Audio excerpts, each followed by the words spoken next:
viewers. Family Firm in Focus, our podcast.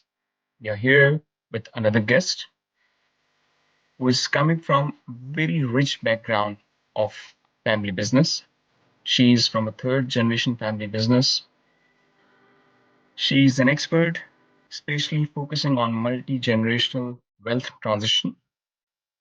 And based on her entrepreneur journey, she is also contributing in education. She is a techpreneur, having international knowledge, and so many things. Most importantly, her mentor includes Dr. Dennis Jeffy, and we can name that she is inspired from J. Hughes Jr. as well. So, without any further delay, I would like to welcome Tsitsi Mutendi. Hello, Tsitsi. Thanks a lot for your time and welcome to the podcast. Hi, Mohsen. Thank you for having me. Great. So, I know uh, your credentials, your exposure is pretty detailed. I have tried to cover in small bits of pieces, not to mention further, but your podcast, you're running your own podcast, and that podcast is being recognized very influential amongst advisors as well and family Yeah. members as well. Yes, that's correct. Wonderful. So, you wrote a book to start with. Like, I was very conscious to know that the name of the book, Baobab, uh, that's based on a tree, cultivating that. Why to Yeah. choose this name, and how does this resonate with the family business? Yes. So the name of my book is Raising the Baobab. Mhm, So for anyone who knows anything about African trees or has come across any stories that have featured Africa, you've probably come across this very interesting tree that looks like its roots are in the air instead of branches like other tree. It looks like an upside down tree. This tree is the infamous Baobab tree, and it goes with a lot. Actually a mythological story that goes with the Baobab tree. mhm, And I'll leave anyone who would want to Google or pick up the book to be able to find out what the mythological story is. But for me, growing up in Zimbabwe, driving along the road, I grew up partially in the UK, and then when I came back to Zimbabwe, I remember driving past forests of this tree. So if you can picture the African savanna where you have your long or short brown grass, and then you have these trees that appear from nowhere as giant trees that look like they've been planted upside down. And the baobab tree is very prolific across Southern Africa, Northern Africa, in fact, a lot of places in Africa, as I found out, have the baobab tree. In certain trees, in certain countries, the baobab is a very respected and revered tree, and it's a national tree for some countries. And in other countries, you're not allowed to cut the baobab down. Why is the baobab so important? The baobab is a tree that lasts for hundreds of years. So when you cut the baobab, you find it has rings, and inside the rings, you can tell how old the baobab is. And the baobab, I think the oldest baobab is over 100 years old. And with the baobab, it lasts for generations within generations. It sees people come, people go, villages grow, villages wane, countries change, weathers change, situations change. But as a tree, it continues to grow, and whatever community it is in, it offers sometimes shelter when its leaves are full. It gives shelter from the sun, the hot sun. You can rest being in the shadow of its big, giant trunk because usually a very thick, thick trunk. And when it has its leaves, you can rest in the shadow of its leaves and get cool in the summer heat. And in some places, the baobab, when it has fruit, it has what we call the moyu fruit, the baobab seed. So if you crack open this baobab casing, it has seed inside and you can eat that and it's a delicacy. Also, with the baobab, some people use its leaves for coffee, sometimes its trunk for coffee. It's also baobab oil is very sought after in the beauty industry. So there's so many uses of how you can use the baobab. And in places where you have clusters of baobab and the trees are so thick, people can actually open the trunk inside and create homes inside the baobab. So you can see the baobab has so many uses. It's just not a tree. It has so many uses. And when it's in a community, you find the community gathers around the baobab for its different uses. So for me, seeing this tree and working, coming from a family business myself and being a third generation and realizing my own journey in the family, in business as an entrepreneur and building my own business, I realized that when I look at the baobab, it reminds me of family businesses. It reminds me of family businesses in that when you're an entrepreneur and you're all starting out, it's just a seed. Your idea is a seed. It's a seed that you're thinking if it grows into something, it can be able to be fruitful. You're thinking of the fruitfulness, it can be for our family, the fruitfulness, it can be for the community, how the products and services are going to sell and how people are going to enjoy them, how it's going to change their lives. So when you plant the seed, it germinates, it takes its time, it's hard, you're toiling as an entrepreneur. Then at some point, the seed breaks through the ground and it starts growing. So when you look at this plant as it's growing, what we see above the ground is the business itself as it's growing, it's being watered, it's growing above ground. People can see it growing. People are looking forward to the fruit. People are looking forward to the shade. People are looking forward to getting all these advantages from having this fruit and having this tree as part of their community. However, under the ground, it's the root system. The root system digs deep into the ground, starts looking for nutrients for the tree to grow. It starts looking to give anchor for the tree as it grows bigger. The roots have to spread wider, they have to spread deep so that they can be able to anchor this tree the bigger it grows. And the roots are like the family. You don't see what's going on under the ground. Most people don't see what's going on with the family. They don't know what's going on with the family. They just see the tree. They see the business that's growing, that's serving them. Sometimes the business is weak and they have to water it. Sometimes the business is strong and it keeps on growing, it keeps on serving them. But what we never see is the roots, which is the family itself.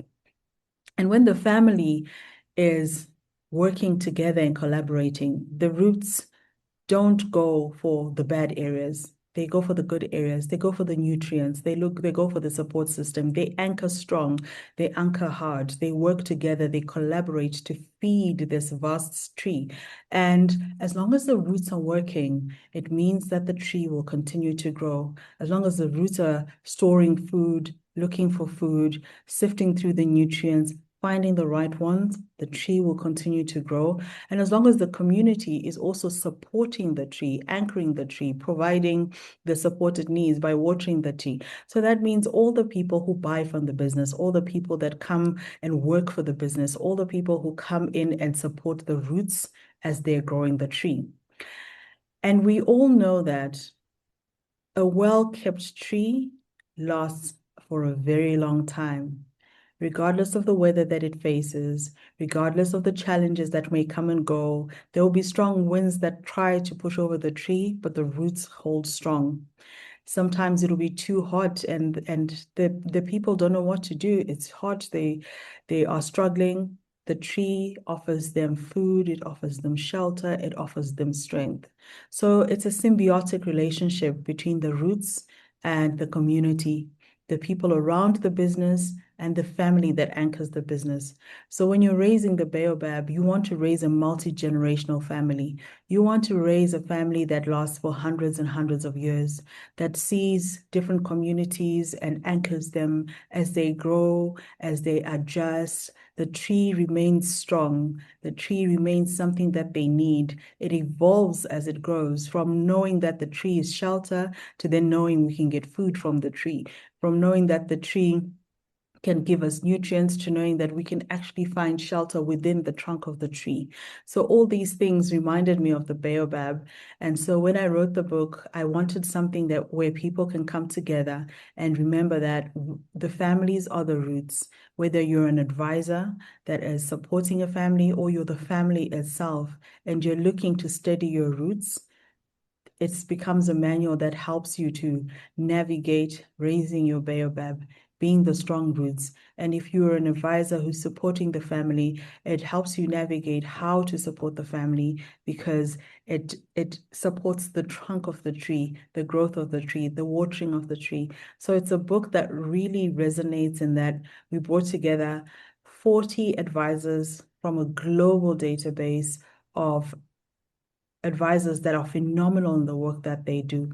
And we ask them the right questions and ask them how they would support the baobab and help to raise the baobab. Wonderful. I went through that and I realized the importance. That's why I have placed this question to start the podcast. And the concept, the theory behind this is really amazing. No matter whichever part of the world you are, but it resonates a lot with the family businesses wherever you are Mm. working. So that's a wonderful concept. Let's see the concept of five capital as led by the great J. Hughes, and you're also following that. What do you think that families can capitalize that? They can cultivate those five capital and take advantage, leverage out of that in terms of the family growth and the cultivation behind this. So, as you know, raising the baobab is anchored by the five capitals of wealth. Yes. And the first time that I came across the five capitals of wealth, I was still finding my own feet within my family business and within my journey as a family business advisor, as well as with a member of a family, growing my own family business and anchoring it. And what I found is that I was continuously going back to the five capitals. Because when people think of businesses, they are thinking of the system, the business system. They're thinking of how the business system works, and they're thinking of supporting the business system, which is you're looking at where can we get the right human resources, where can we get the right investments, where can we get the right marketing. So it's the different pillars of the business system is what people focus on. And even when we're looking at families and looking to support families, there's a lot of advisors who are there that do phenomenal work, but their focus sometimes is focused on the business pillars, on how to help families navigate the business pillars. So when I came across the incredible concept that Jay put together of the five capitals, it made me rethink. It made me take a step back and look at families as family systems and think, this is a system on its own. And as a system, we are not really anchored by the business system anchors. We're not looking at marketing. We are not looking at HR from the perspective of a business system. We're not looking at the different markers that go into the business system or the different departments that go to the business system. We're looking at family members. We're looking at loved ones. We're looking at people that are part of our lives for the majority of our lives and who are tied to us by relationships that sometimes are very intricate. And when we look at that from the lens of we are people and we are anchored by relationships, you then look at the five capitals and overlay it on that and on the family system, and you realize our human capital is each individual in the family. If our family members are ill, or our family members are suffering from addictions, or they're suffering from health issues, our business suffers because it has to support that illness, it has to support that deficit. Or if that person was working in the business or was contributing towards the business or the family starts not focusing on the business, but focusing on the health and the welfare of their loved ones. And sometimes, because of health and welfare, decisions are made that are not good for the business or good for the community that the business supports. And not just looking at human capital from a healthcare, we're also looking at it from the skill set. What skill set do we have in the family? Are we putting the right people in the right functions when they join the family business? Are we allowing them to perform their best and giving them the right tools to grow themselves? What are their interests? Who are they? And getting to know each other makes conversations easier, even when we come and sit at a table, because we know what push and pull factors are influencing people's decisions. Where are they in their lives that makes them want to make a decision or choose a different decision to where they would if they're at a different place in their lives? So looking at their human capital from an individual perspective, looking at every family member, not just the ones that contribute to the business, but the ones that support everyone who is part of the family and the business. Looking at intellectual capital, what is our secret sauce? What made us start the business? And what experiences do we have individually that would be beneficial to share? I know there's experiences across the board, experiences that we celebrate and we want everyone to know. But there are also experiences that make us deeply ashamed, that make us deeply feel like we have failed in life, that we could have done better. And what safer place is there than to share with family, because you want them to avoid making the same mistakes. You want them not to feel the same way that you felt or experience the same pain that you felt. Or at least when they feel it, you want them to know that they can come to you and get the support that they need from someone who's walked that path. So sharing our intellectual capital, it's not just a secret sauce in the business, it's a secret sauce to life. How we are, where we came from, and what's led to some of the decisions, because we are a sum total of our experiences. That's who we are as people. And um, that is the real essence of who we are as human beings, a sum total of our experiences. So that's where intellectual capital comes through, where we stop shying away from the difficult conversations, but instead we start creating them in a safe environment where everybody can learn. It's not always going to be easy, and it's not simply something we can do overnight. But once we learn how important it is, and we start at any generation, at any point, we start passing down that baton stick and allowing other generations to also learn and to also be saying, it's okay, this is a safe place.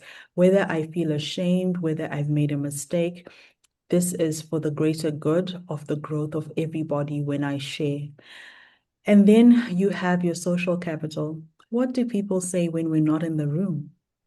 Because that's really important at the end of the day. I mean, look at us. We came together because of what other people have said when we were not in the room. They recommended us to each other. We were able to then say, oh, I would love to have that conversation and see where this would lead and what value that this can bring to myself or to the people around me. So social capital is really important now more than ever, where we have the internet and everybody is on social media. Are we teaching our next gens how to handle social capital? Do they know that that tweet, that emotion that they're going to have in a group where they think it's a safe space can truly affect the family and the business? That missaid word in a social space where people are looking for a misstep can really impact the family and the business. It could be a moment of anger. It could be a moment of emotion. Are we really conscious about our social capital? Are we allowing others to be conscious about social capital as a family? Are we investing in social capital? Then our spiritual capital. We all are anchored by some sort of belief system, some sort of value system. And I know from growing up that we never sat down and spoke about our values. You just know if you did something wrong, you were going to get the sharp end of a stick or you're going to get the sharp end of a tongue. And so you knew that this was not done. But now, where we know that a lot more of the next gens want to have conversations, they want to know, they want to hear it from us. They want affirmation. They don't just want anger. They don't want us to keep it up in the air. They want it to be practical. Our spiritual capital is important. We need to be clear. This is who we are. This is what we believe in, and this is why. And these are the lessons that have gotten us to this, and this is why we're very strong in this belief system. The older we grow, the more important we realize our spiritual capital is, and the more integral it is to be able to impart it into our next gens and get them to really have that strengthening of spiritual capital. Then finally, everybody's favorite capital, financial capital.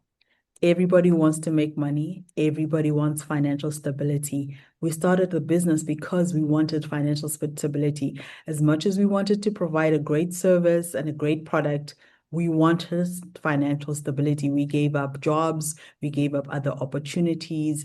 We sacrificed because we wanted financial stability.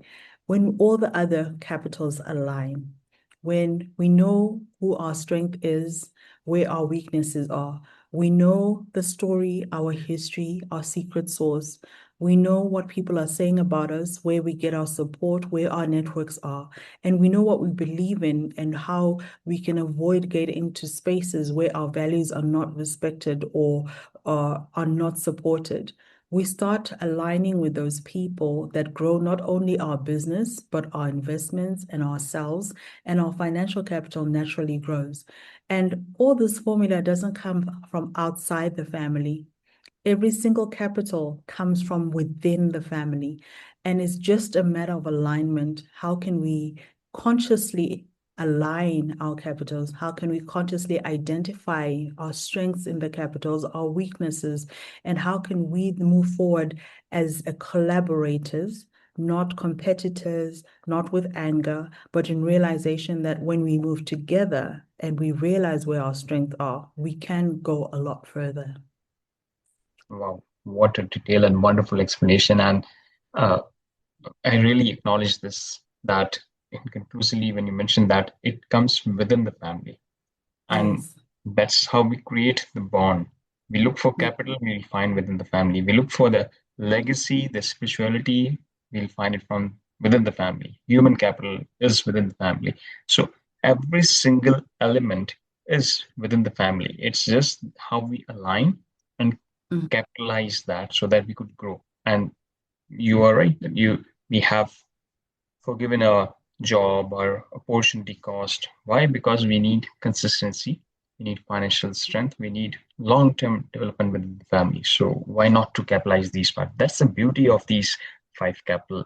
That whenever Abs- we go through that, we learn it, we enjoy. Absolutely. Great. Let's see. Based on your experience, Mhm. how do you find that there are challenges within the family businesses, but there are similarities across the globe? We find that family businesses are having same sort of challenges. Yes, You agree with this? absolutely. I think the one thing I'm going to get a bit philosophical, but also very practical because philosophy is based, it comes from practicality, it comes from experience and repetition. And it's an idealism of what things can be, what they should be, or what they once were, and what they can become. So when we look at family businesses, no matter where you go, family is family. It's made out of people that are related by blood, that grow up together, that learn together, that strive through to life together. They spend 365 days over multiple years together. And whether there is conflict or there is harmony, it's because of how they've communicated and how they have received each other's opinions, each other's feelings, respected them or disrespected them. And that goes to any relationship in any family where the difficulty comes in that everybody is an individual. I remember one of the most defining moments for myself as a child, as well as an adult, is when I realized that outside everything, when I looked at my mom growing up, she was mom. Mom was the most important person in the world, and she still is the most important person in the world. But you know what I forgot? My mom was once Tsitsi, just like I am my daughter's mom. And in my culture, we call women by their children's names. So in my culture, I'd be called my Jasmine, which means mother of Jasmine. So at some point, I got married and I became my husband's wife. And then at some point, I had a child. Then I became mother of somebody. And I continued to pick up a lot of titles. I went into business. I became the boss. I went and did a qualification. I became a marketer. I became an engineer. You become all these things. But what we forget is that we are still individuals that have feelings, that have relationships, that have hopes, that have dreams. And sometimes when our dreams don't work out the way we want them to in the time we want them to, we face disappointment. And that disappointment, sometimes we act out and instead of internalizing it or accepting that we've been disappointed, we then lash out at our husbands, at our children, at our sisters, at our brothers, at our mothers. We lash out at everybody. And they equally are going through what they're going through, and they feel the impact of your disappointment, and they also get equally mad, and they also get equally emotional. And sometimes words are exchanged, experiences are exchanged. So for me, the most pivotal moment is when I realized that all my life, my mom had been mother of me, mother of Tsitsi. And I'd seen her as mother of Tsitsi. But as an adult, when I became mother of somebody, I then realized that, but I am still Tsitsi. And I would like to still be seen as Tsitsi. I have hopes, I have dreams, I have aspirations. And although I work in the business, I work with my family, I collaborate with family members, I also have aspirations that are individual, that are not collective. And I would like them to acknowledge them. I would like them to recognize them. When I go through what I go through and they support me, I'm appreciative. I also learned that I have to support them. And with this revelation of individualism and realizing that I'm an individual that is part of a collective, I started then being intentional about the relationships I have with people. And in families, sometimes we don't get that opportunity. We continue clashing, we continue seeing each other as part of the collective and angry why somebody moves away and is feeling angry or feeling like they don't fit in or feeling they need change because you can't always be in the same space all the time and expect to always get on. And you can't always expect that your decisions from your 16-year-old you are going to be the same as your decision from your 43-year-old you. You have added other people, you have added other families within to your family, you've added other individuals into your family.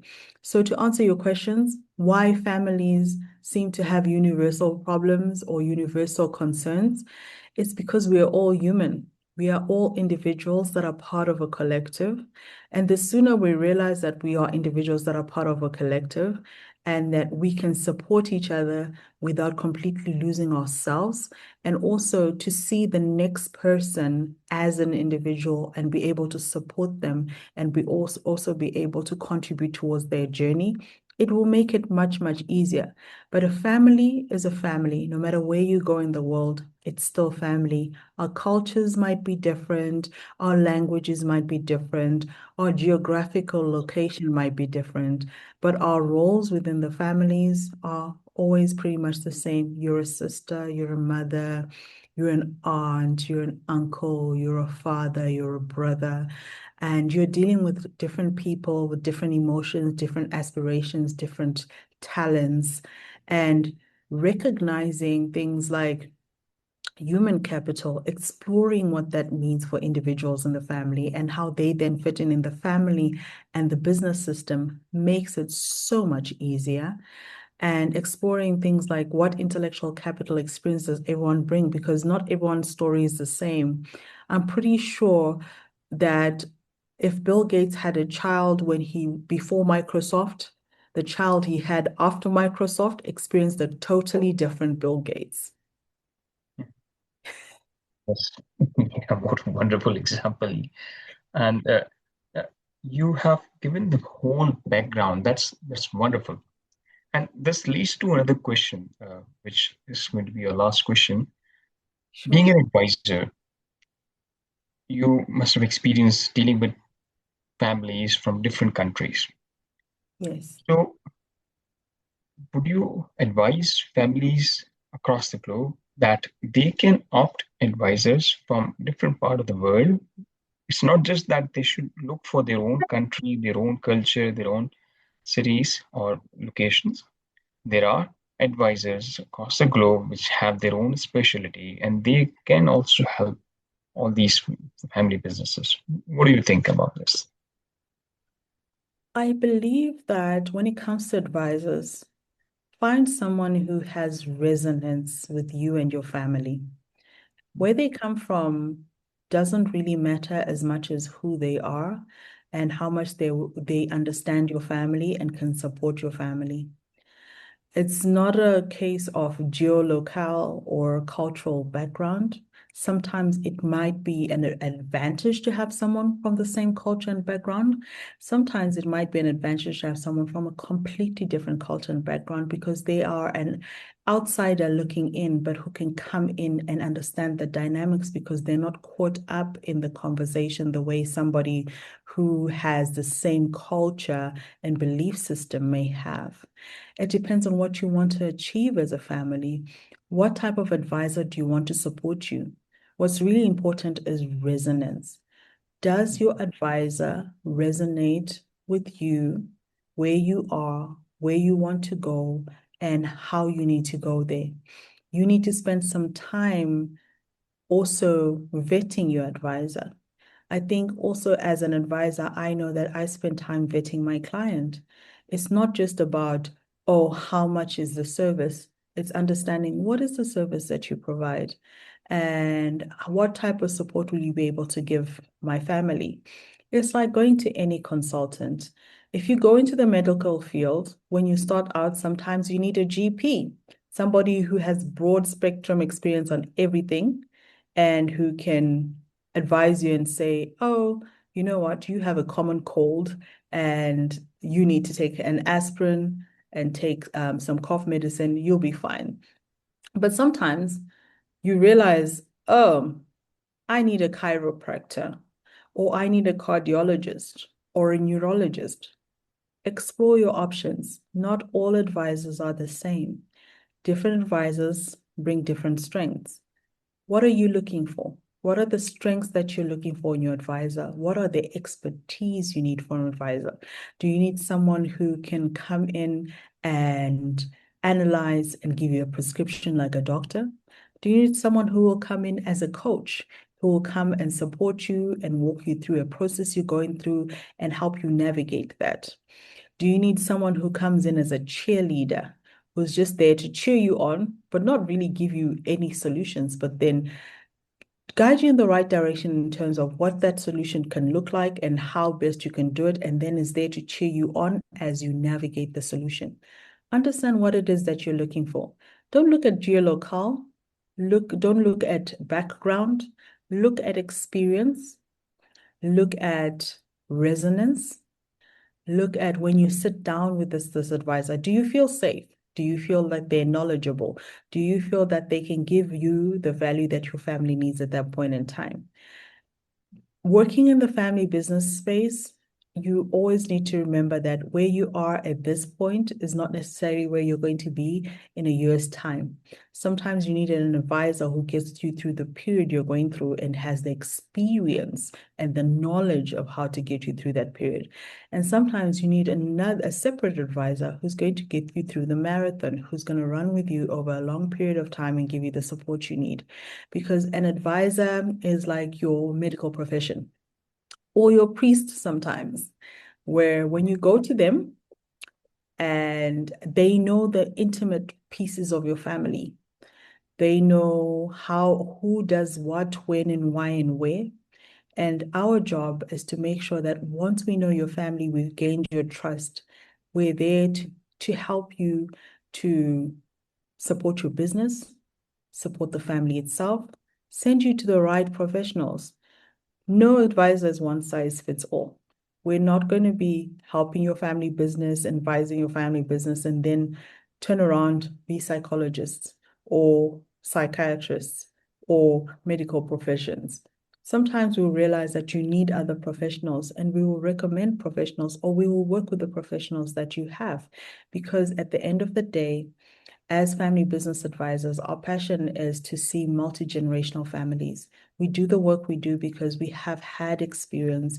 We've either come from families that have family businesses, or we have worked with families that have made us truly passionate about supporting more families that need to become multi-generational families because their Baobab is a very important Baobab for the community that they serve. Wonderful. What a wonderful conclusion. And that's the reason when we as advisors, when join hands, because we know the expertise. If some of the family members are coming to me and I know that I'm not an expert in that field, then I do have connections within our great institute of Family Firm Institute. So we can look Yes. for that. That's the blend and advantage. And one of the main reason of this podcast and all such episodes, which other advisors are also doing, is to highlight other advisors. We collaborate, we work together, right? Absolutely. Okay, great to see. It was a wonderful experience.